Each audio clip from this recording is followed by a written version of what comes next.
Welcome to Say More from Boston Globe Opinion. I'm Shirley Leung. About 20 years ago, the Boston Red Sox were having a good week. The best, in fact. After 86 years of losing, with more than a few dramatic near misses. Red Sox fans have longed to hear it. The Boston Red Sox are world champions. They did it. They won. And their victory included crushing our biggest rivals, the New York Yankees, in a dramatic 7-game series. I was there. Relatively new to Boston, I actually had tickets to the Sox-Yankees game that turned out to be one of the greatest showdowns in franchise history. I wanted to relive the moment, so I caught up with Globe sports columnist Dan Shaughnessy. He was there too, for all of it. If you know the Globe, you know Shaughnessy. He's not afraid to take a shot or call out a team that's not rising to the occasion. I met Dan in his home office surrounded by championship front pages, and he told me the 2004 Sox was the best story he's ever covered. There's nothing like that, and there'll never be anything like that. Just so many elements going into that of waiting and near misses and all that. So yes, whenever I get asked what's the greatest story you ever covered, it's that. And oddly, Shirley, it's not a singular event. It was like a year-long event and a month of October event. It's the games themselves, particularly the World Series, weren't particularly That was boring. exciting. Yeah. They just rolled over these guys. Right. But it was the Yankee series. And even the Yankee series, the last two games lacked a lot of drama. Right. They weren't that close. It's when they shifted the momentum of the thing in Boston. They lose game 3, 19-8. It's the end of the world. Here we go again. They're down 3-0. And then games 4 and 5, which were, technically games 4 and 5 ended the same day because 4 went past midnight and 5 started early. So you have that singular moment, But as an event, there's no single Super Bowl or championship or event or game or moment. Bobby Orr flying through the air, all those things. There's statues devoted to these things. But as an event, it's the Red Sox winning the World Series. Not even close. So I think I was at the Dave Roberts game. Oh, that's the one. That's the one you want to be at, Shirley. That was Sunday night. Yeah. And so what happened was the Globe wasn't owned by the Henrys back then, but we had tickets, right? The front office of the Globe would get tickets, and I think nobody wanted to go. Exactly. That's why you went. Right. Nobody. So I got free playoff tickets because they were down 3-0. So who would want to go to this game, right? Not Is that only right? that, well, I can tell you, and game 3 was 19-8. Right. It was a cluster. Right. And it was bad. People were throwing shit at them and booing, and it was horrible. It was late Saturday night. It was a complete jailbreak. And to your point, I had a son who was a sophomore in high school, big time local high school baseball player. He was all about baseball. He went to every game. He rejected the opportunity to go back to game 4. So you could have had his ticket, Shirley, because it was like nobody wanted to go. Right. I was thinking, how did I get those tickets? I know why. Yeah. Nobody wanted to go. Right. Real fans didn't want to be there to see the Yankees win on the Fenway lawn, which is where that thing was trending. Right. Nobody, it's never happened in 150 years of Major League Baseball playoffs that a team down 0-3 wins the series. And to have it happen with that team against that team, that's what makes it so special. So let's go back to the Sox are down 3-0, and you actually wrote a column that fired up the team. And so this is American League Championship against the Yankees, and you called the Sox a pack of frauds. And I was like, oh, that's such a Shaughnessy line, right? Yes. So why did you call them frauds? And you piss off a lot of teams all the time, right? When they're doing badly. So why do you think this phrase got to the Sox? Well, Kevin Millar has been very eloquent on this over the decades, and I had used that earlier in the summer. I've used it a million times, but for that team in particular, because they were a wagon, they were good, and there was no reason for them to underachieve the way they were underachieving, and they all know it. And I just said, it was a hypothetical. I didn't call them frauds. I said, if this continues, if they fail famously the way this is heading, they will go down as the biggest pack of frauds. that was true then. It's true now. If I were 7 feet tall, I'd have been in the NBA. I mean, that's a hypothetical. It's not saying I should have been in the NBA. Right. It's if I were 7 feet tall. And if they had continued to do what they were doing, they were frauds. Mm-hmm. Well, they didn't. Good for them. Where's my playoff share? Where's my credit for this? I didn't get any money off this. But Millar has used this in his telling of it. It's too bad you don't have him sitting right here. He's sitting on the can taking a deuce, right. And that's his story. And reading the paper, which people did in the old days. They read the actual newspaper. Yeah. Players did. They had it in the clubhouse. So I rolled it out again after the 19-8 game because now it's over. I mean, they're going to go down in flames 4-0. They're giving tickets to Shirley. This is how desperate things are. And it was going to be. And I remember going to the park that night. And he confronted you, right? Oh, sure. It's a famous ESPN thing. And, he was saying that shit to everybody. But it was like, hey, Dan Shaughnessy, what do you mean frauds? I said, well, you guys are frauds. If you're better than this, I kept saying you're better than this because we all knew they were better than that. Mm. And he said, well, don't let us win this game tonight. If that happens, we got Pedro tomorrow, and we got Schill in Game 6, and anything can happen in Game 7. That all came true, but it was not focused on me as much as he was saying that to everybody, and there's proof of that. But yes, so in that moment, 19-8, Game 3, down 3-0, it's bad, and it was a pretty early game on Sunday, the game you got the free ticket to. That was like a 5 or 6 o'clock start or something, and.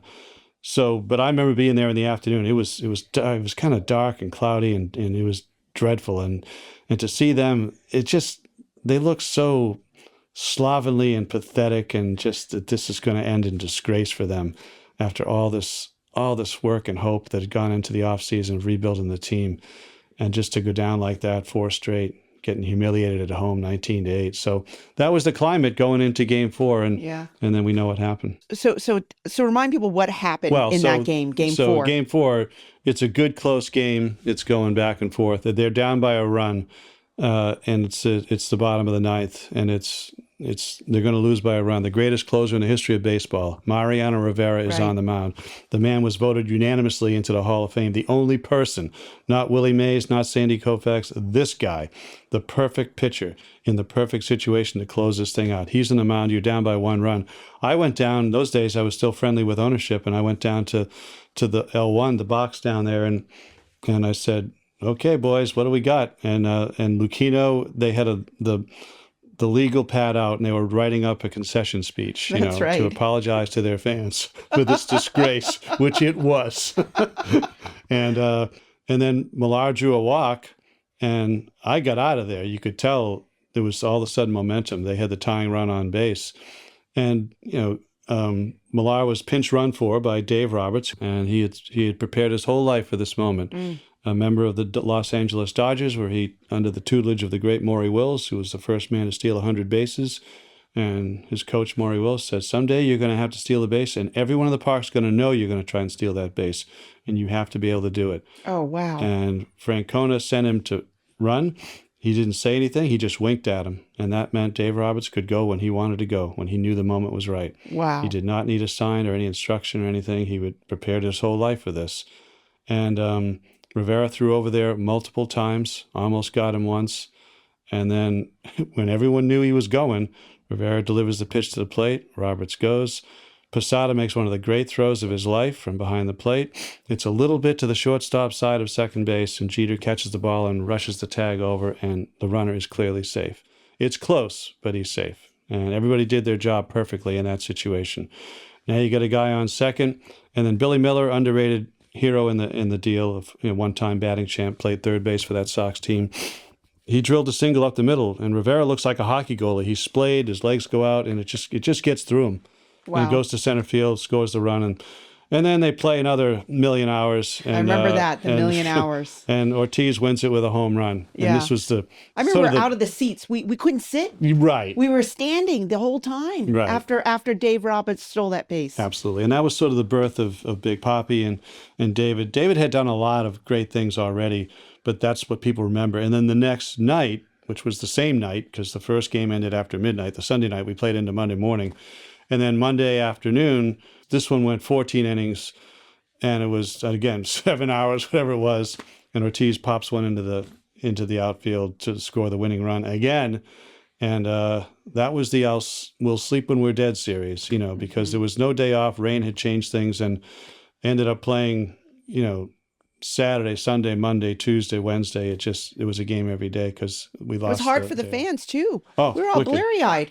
I don't know how you did it. Yeah, it was. It was lucky that it was not a long flight. We could get there, and I remember I had a flight on the Delta shuttle, and it was flight 1918. Oh, I said, if this plane goes down, this is going to be a really great story. I mean, and it was like, so yeah, we were looking for signs and stuff all over the place, but it was again, just what made that such a great moment that'll never be diminished. 20 years have not diminished it one bit. Mm-hmm. So in 1990, you wrote a book called The Curse of the Bambino. Correct. And the idea is that when the Red Sox sold their star player Babe Ruth in 1919, it cursed the team to never win a World Series. So did you actually believe there was a curse? Well, it's a great book title, and my agent had that book title, and I thank her for that. First time anybody had strung those words together like that. And the theme was the original sin of baseball, to trade Babe Ruth and you never win again. And that factually, those things are all true. I mean, they won the Red Sox of the beginning of baseball, American League and World Series. They were the dominant team. They won 5 of the first 15 World Series ever played. This takes you up to 1918, which they win another one. Okay, great. Winning this thing every other year. Great. But then they traded Ruth in 19 and they didn't win for 86 years. Mm-hmm. So not only that, they had near misses. It wasn't just like the Cubs, just lovable losers, historically bad. The Sox, it's Lucy pulling the football away. They take you to the edge over and over again. They get to the 7th game of the World Series 4 times. They lose the 7th game of the World Series. They get 1-game playoff. They lose the 1-game playoff. Bucky Dent hits a pop fly home run. They get a 1-game playoff in 1948. They lose the 1-game playoff to the Cleveland Indians. And in 1986, they're going to win the World Series in New York City against the Mets, but it's still New York. And, they're ahead by 2 runs in the bottom of the 10th with 2 outs and nobody on base. You can't lose that game in a million years, and they lose that game. That's the Buckner game. Mm-hmm. And and the metal platform of Red Sox horrors, the Buckner game is number 1. And then probably the Bucky Dent game is number 2. And then the Aaron Boone game in 2003, again, 5-2 lead, 8th inning, Pedro on the mound. They're going to win the pen in Yankee Stadium. All these things happen. So how was the curse broken? They won the World Series. But what happened? It was just that team? Again, people would say the curse is having the best team. You need to have the best team or you don't win. So that's the scientific explanation for it. Right. But when these things keep happening to the same place and so close, you begin to look at the larger forces. So that's all that was. It was just silly hocus pocus on that. And just, do you believe larger forces? I think what happens is if it gets in your head, if you believe it, it's true. Yes. This is like any superstition. If you think wearing your lucky socks and then you don't wear them and something bad happens, you think it's because you didn't have your lucky socks on. So I think that, it did sort of infect some of these players. They would always say, we have nothing to do with the past. Well, that's great. But then when it would happen to them, they'd be like, yeah, you got us, and I saw generations of players who denied it and then became part of it, extended it. And that's not their fault, but it happened. So once the curse was broken, it became almost an embarrassment of riches. I mean, I actually forgot how many more times the Sox won the World Series since then, right? 2007, 2013, 2018, correct, right? So, and that's a really big deal. And so all those titles. So how do you view those championships, the ones that came after 2004? Well, everything changed when they won in 2004. The monkey off the back, whatever you want to say. But they no longer were lugging all this history around. They were liberated to just go out and play their game. And they had great ownership. They had great manager, great general manager, great stars. I mean, the 07 team, I don't think they ever trailed in the World Series. They wiped out Colorado in 4 games.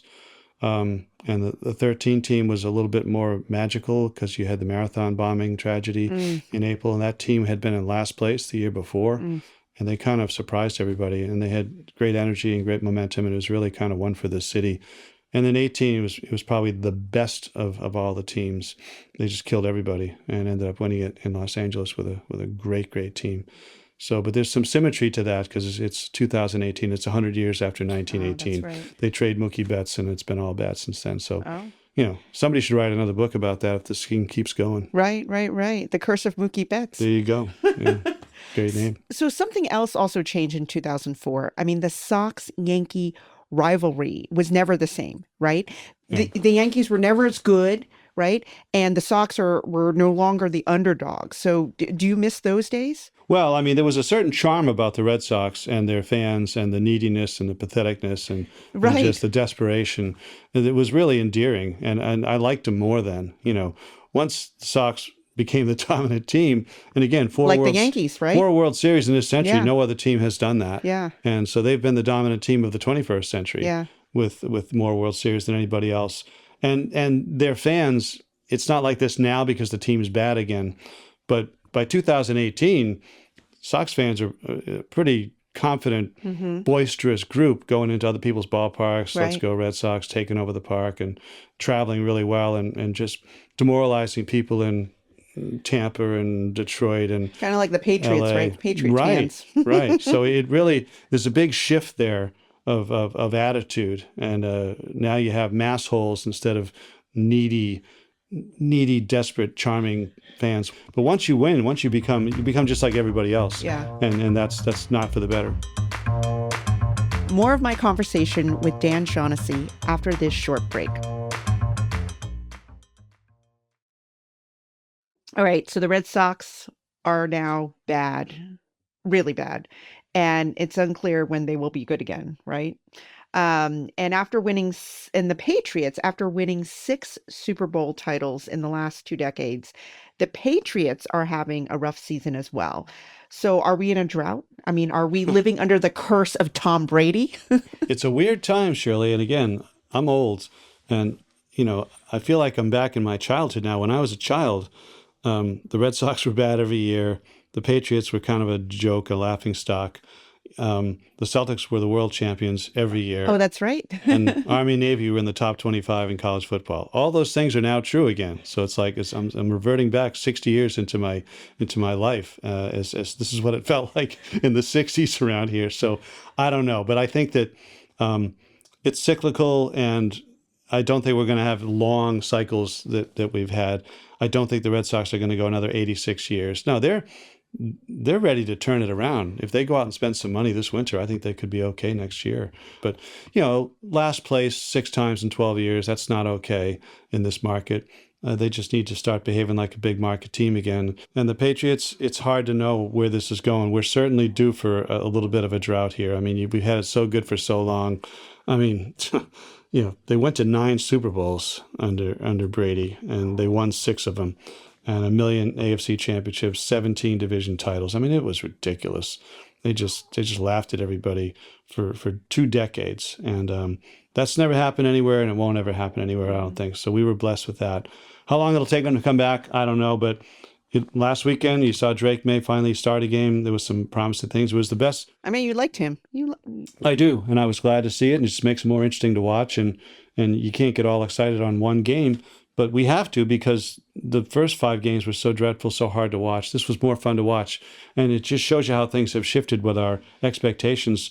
They lose by 20 and everybody's really happy, right? Because they saw something, they were entertained, and they saw something right. for some hope for the future. So that's where we are with the football team right now. So I have a theory about, I guess, sports fans, especially here. I mean, for a long time, we see ourselves as underdogs, and either we're winning everything, right? Title town, or we're complaining. And so, I mean, are Bostonians babies when we're not winning? There's truth to that. I think expectations, a lot of this is probably rooted in all the talk radio we have and TV stations devoted to all sports, and you kind of have a narrative that gets more negative. It's like championship or bust kind of thing. Mm-hmm. And I know we put that on the Celtics for a lot of years, where they had really good teams. They were young, getting better. Finally, they win, and now they are champions. And it's like, oh, is this going to be a failure if they don't win the NBA championship this year? Truly, probably not. But in our expectations, probably it will be. So they play with that. And I think that, yes, standards have been raised by all the success of this century.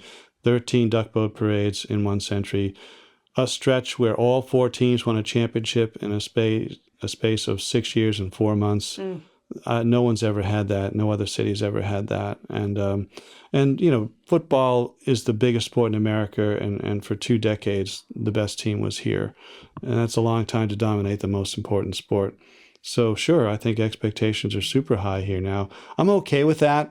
I mean, I don't have that much time left, Shirley. I need championships, and I can't wait these rebuilding years, They'll So do it for you. yeah, thank you. Win it for you. It's like, the urgency to win now, but I'm not into rebuilds. I don't have time for that. So yeah, I think it's unfair we do it, but I'm okay with it. I think it's okay to have the expectations. We have owners with deep pockets, and I think that it's not a 1 in 30 shot. It's not us against the field. It's us with an edge up because we have great fans, owners with deep pockets, tons of interest, great tradition, history, and expectations. And I want to live in a place like that. I don't want to live in a place where we're all happy when we lose by 20 and because the quarterback had a pretty good day. I'd rather have those expectations. Better, more fun. And so you must talk to your counterparts across the country, sports columnists like yourself. And so, I mean, it must be more fun covering winning teams than losing teams, right? Oh, yeah. People care about it. I mean, it's always been a thing. Extremes are really easier to write about. Like really bad's easier to write about than mediocre. Yeah. Mediocre's the killer. Make a liar out of you every day. Mediocre baseball team. They lose. They suck.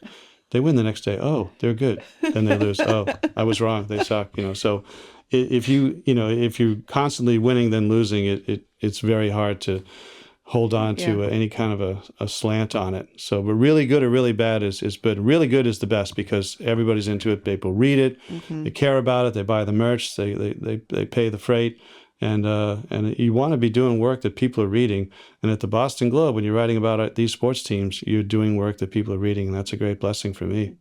So what do you think makes Boston such an exciting sports town? I mean, why are we so, I mean, you explained why we're so dominant, but why, I mean, what about us as fans or the region or the readers? Why do sports mean so much to us? Well, you have to make the distinction. It's a pro sports town because as people who come here from other regions where college football is big or college basketball is big, you can't get that here. Pro sports, we've got all 4. Don't count the Revs yet. They get mad about that, but sorry, it's still the big 4. And there's great history with all of them and great success for the most part with all of them. And I think having all the young people in our town and get regenerated every 4 years, new people coming through, and they go to school here and then they carry a little bit of love with them when they move to other places. So you see New England teams go to Colorado or Minnesota, and there's all these Celtics fans there. What's up with that? They've lived here and they've taken it with them to a degree. And we just have, with all due respect, smarter people here who are cooler and know more. And so therefore we have this appreciation. And, you cannot escape it. You can be a non-fan. I always tell people, you know what you need to know. My wife doesn't care about sports. She'll ask what time the Patriot game is on Sunday, so she knows that's a good time to go to the market because there's not going to be anybody in the store. Right. The shelf, it'll be empty. It's a good time to go pick up some stuff like that. So she'll work a schedule around that. But you can't stand around the water cooler or be oblivious to Tom Brady or the Red Sox in '04 coming up against the Yanks. It gloms onto you. It's part of the culture, and I love that part of the culture. So we have the seasons, we have the teams, we have the foliage right now. It's just good stuff. I know that you've long been concerned about legalized sports betting and the impact on sports culture. So talk a little bit more about that. Like, what worries you the most about from the fans to the teams to players? The inevitable scandals that are ahead of games being fixed and rigged and participants being in the bag and then going to prison and then not to mention the untold billions of dollars young males when they attach a hose to their bank account when they get to college and go on DraftKings and FanDuel and just all the money's gone. that scares me, and I think that people need protection. It's like a drug culture. The first one's free. That's how they advertise it.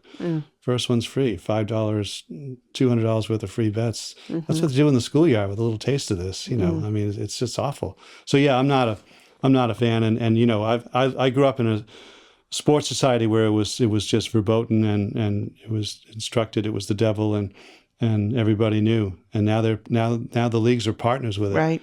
And so I just throw my hands up. Horses out of the barn. Have at it. And just keep me out of it. Dan Shaughnessy is a longtime sports columnist at the Boston Globe and the author of 13 books. He has not only covered Hall of Famers, but is one himself, inducted in the Baseball Hall of Fame as a writer. Thank you, Shirley. It's been fun being on your little show here. If you really want to remember the 2004 Sox, please check out a new podcast series from our colleagues in the Globe newsroom.